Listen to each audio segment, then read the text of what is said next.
Vignette number 83 from Zen Is Right Here, Teaching Stories and Anecdotes of Shunryu Suzuki.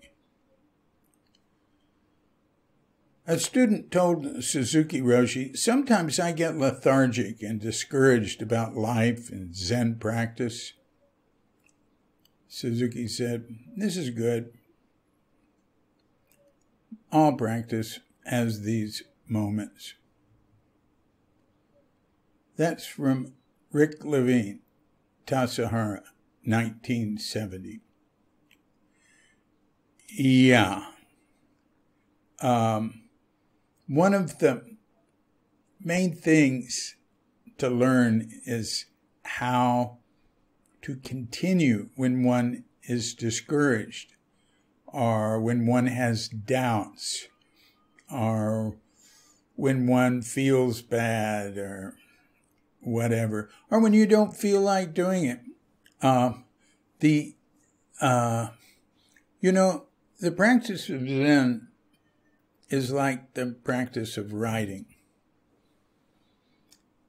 And that you do it whether you feel like it or not. And then it becomes a habit and you just do it. You don't have to kill yourself doing it, but, just keep doing it. You get up every morning whether you feel like it or don't. If you're living in a temple especially, it doesn't matter if you want to or don't want to. You just do it. Now, if you're living at home, sometimes you can take a break or whatever. But you just got to watch out about things becoming habits. Charles Fox was a wonderful writer who lived in Bolinas. He was British. He did a biography of J. Paul Getty. He wrote for True Magazine, and he wrote a lot of stuff. He was great. I loved him. And very advanced multiple sclerosis, MS, for many years. I used to go visit him a lot. And he lived in Bolinas, where I lived for years. But I met him before he lived there. Great guy. Anyway,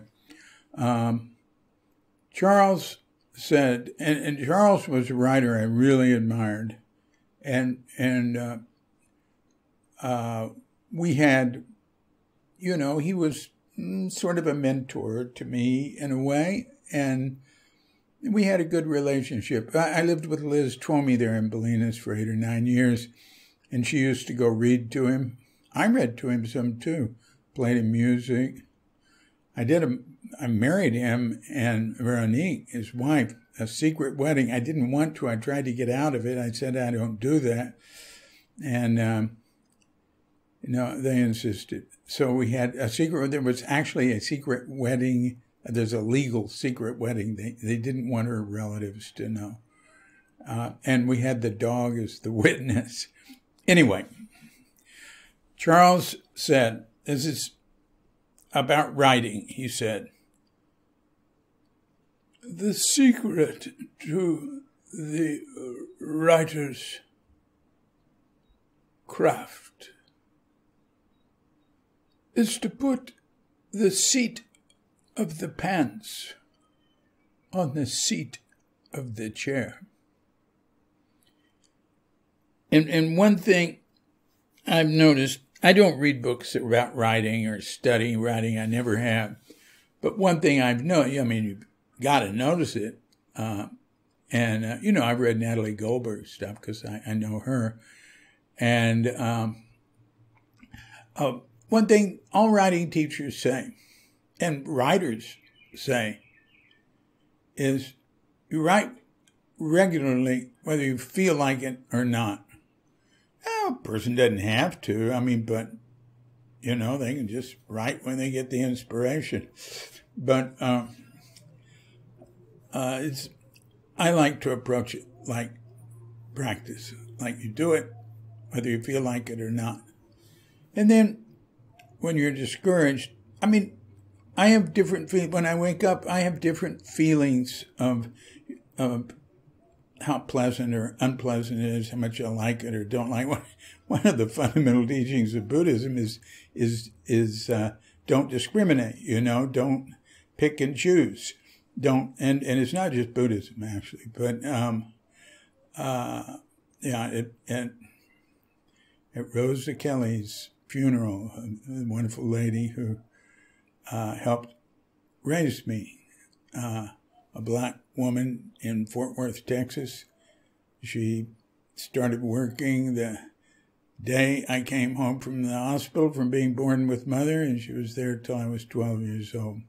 And at her funeral, mother said, the preacher said, it was a black funeral, and the preacher said, now there's someone says Rosa Kelly was not as good as other people.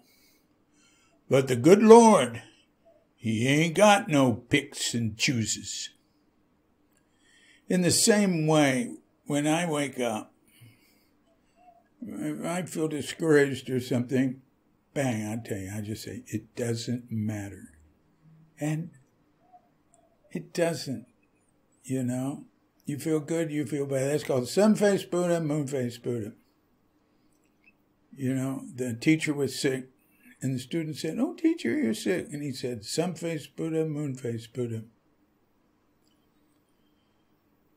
So as Suzuki said, this is good. All practice has these moments. This has been a Cuke Audio mini podcast. I'm DC Poobah of Cuke Audio and Cuke Archives, preserving the legacy of Shunryu Suzuki and those whose paths crossed his, and anything else that comes to mind.